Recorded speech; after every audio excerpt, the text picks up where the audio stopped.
कौन है हेमांग जोशी, जिन्होंने राहुल गांधी पर दर्ज करवाई एफआईआर? मोदी से क्यों है खास रिश्ता?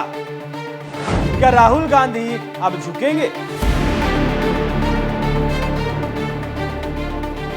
नमस्कार, एनएमएफ न्यूज पर आप सभी का बहुत स्वागत। मैं हूं आपके साथ अभिषेक पुंडीर। केंद्रीय गृह मंत्री अमित शाह राज्यसभा में एक देश एक चुनाव पर बोल रहे थे और इसी विषय पर बोलते बोलते अमित शाह ने कह दिया कि जितना अंबेडकर करते हो उतना अगर राम का नाम लिया होता तो 7 पीढ़ियां सुधर जाती। मान्यवर, अभी एक फैशन हो गया है अंबेडकर अंबेडकर अंबेडकर अंबेडकर अंबेडकर अंबेडकर। इतना नाम अगर भगवान का लेते तो 7 जन्मों तक स्वर्ग मिल जाता। कांग्रेस पार्टी ने अमित शाह के इस बयान का खूब पॉलिटिकल माइलेज लेने की कोशिश की, लेकिन शाह ने कांग्रेस के सारे एजेंडे का भूत उतार दिया, क्योंकि शाह के उस बयान को काटकर वायरल किया गया था। वो पूरा बयान भी आपको सुनवाएंगे, लेकिन सारा विवाद यहीं से उपजा था। इसी के बाद संसद और संसद के बाहर प्रोटेस्ट किया गया। इसी सब विवाद में लोकसभा में बीजेपी के सांसद सदन में ही धरने पर बैठ गए और राहुल गांधी उसी रास्ते से गुजरे जिस रास्ते पर सांसद बैठे थे। राहुल गांधी को मना भी किया गया कि वो उस रास्ते से ना जाएं, लेकिन राहुल गांधी नहीं माने। इस विवाद में धक्का मुक्की हुई, बीजेपी के 2 सांसदों को चोट लगी, आईसीयू में वो भर्ती हुए। हालांकि इलाज के बाद दोनों सांसद अब आईसीयू से बाहर आ गए हैं और फिलहाल डॉक्टरों की निगरानी में हैं। लेकिन अब इस मामले में यह सवाल उठ रहा है कि जैसे ही राहुल गांधी के ऊपर एफआईआर दर्ज करवाई गई, उस एफआईआर में क्या लिखा है, किसने ये एफआईआर दर्ज करवाई है और एफआईआर के बाद अब क्या होगा, तो सिलसिलेवार ढंग से आपको समझाते हैं। लेकिन पहले आप समझ लीजिए कि कौन है हेमांग जोशी, जिन्होंने राहुल गांधी के ऊपर एफआईआर दर्ज करवाई है। वडोदरा से बीजेपी सांसद हैं हेमांग जोशी। वडोदरा से ही मोदी भी चुनकर आ चुके हैं। सिर्फ 33 साल के हेमांग जोशी आरएसएस से बेहद करीबी संबंध रखते हैं। हेमांग जोशी ने आरोप लगाया कि सांसद प्रताप सारंगी और मुकेश राजपूत को जानबूझकर धक्का दिया गया था। दिल्ली के पार्लियामेंट स्ट्रीट थाने में एफआईआर भी दर्ज करवाई गई। राहुल गांधी पर कई धाराओं में एफआईआर दर्ज की गई थी।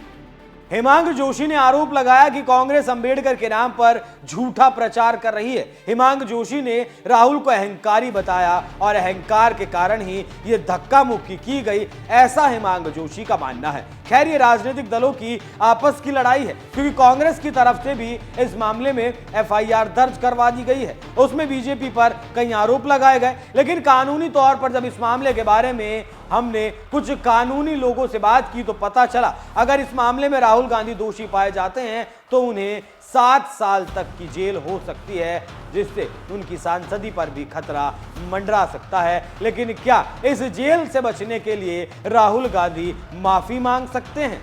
इसमें मैं अंदर जाने की कोशिश कर रहा था तो बीजेपी के एमपी जो थे वो मुझे ऐसे रोकने की कोशिश कर रहे थे, धकेल रहे थे और मुझे धमका रहे थे, तो वो हुआ है बस।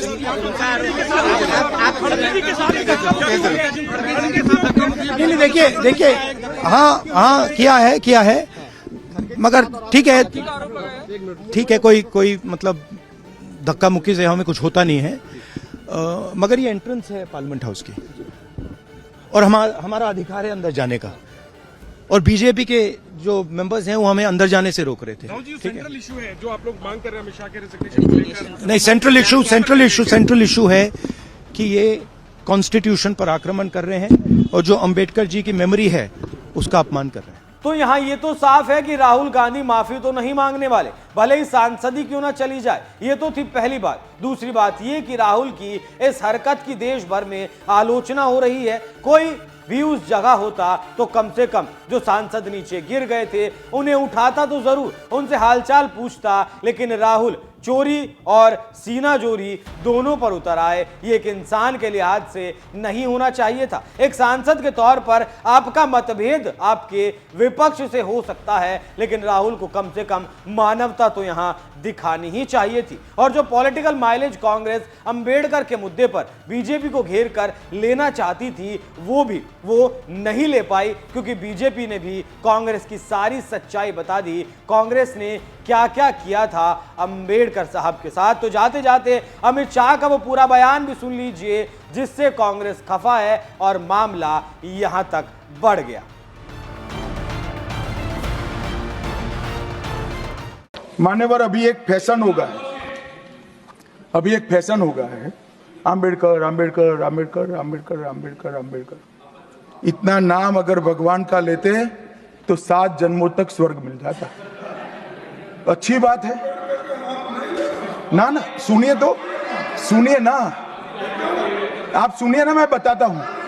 हमें तो आनंद है कि अंबेडकर का नाम लेते हैं। अंबेडकर का नाम अभी 100 बार ज्यादा लो, परंतु साच अर्थ में अंबेडकर जी के प्रति आपका भाव क्या है ये मैं बताता हूं। मान्यवर, अंबेडकर जी को देश की पहली कैबिनेट से इस्तीफा क्यों दे दिया?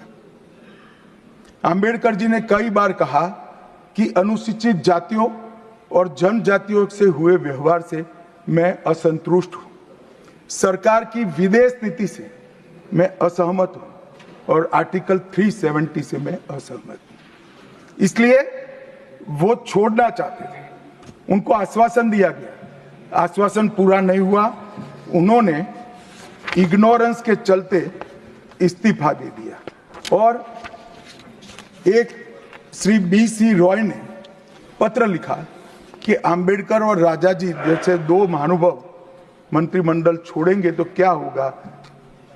तो नेहरू जी ने उनको जवाब में लिखा है, राजा जी के जाने से तो थोड़ा बहुत नुकसान होगा, अंबेडकर के जाने से मंत्रिमंडल कमजोर नहीं होता है।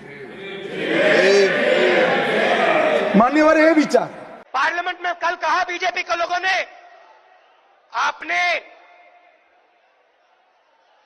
भाषण दिया, भाषण के लिए माफी दीजिए। मुझे कहते हैं सही बात बोलने के लिए माफी बोलूं, माफी मांगू। भाइयों और बहनों, मेरा नाम राहुल सावरकर नहीं है, मेरा नाम राहुल गांधी है। मैं सच्चाई के लिए कभी माफी नहीं मांगूंगा, मर जाऊंगा मगर माफी नहीं मांगूंगा। इसमें मैं अंदर जाने की कोशिश कर रहा था तो बीजेपी के एमपी जो थे वो मुझे ऐसे रोकने की कोशिश कर रहे थे, धकेल रहे थे और मुझे धमका रहे थे, तो वो हुआ है बस।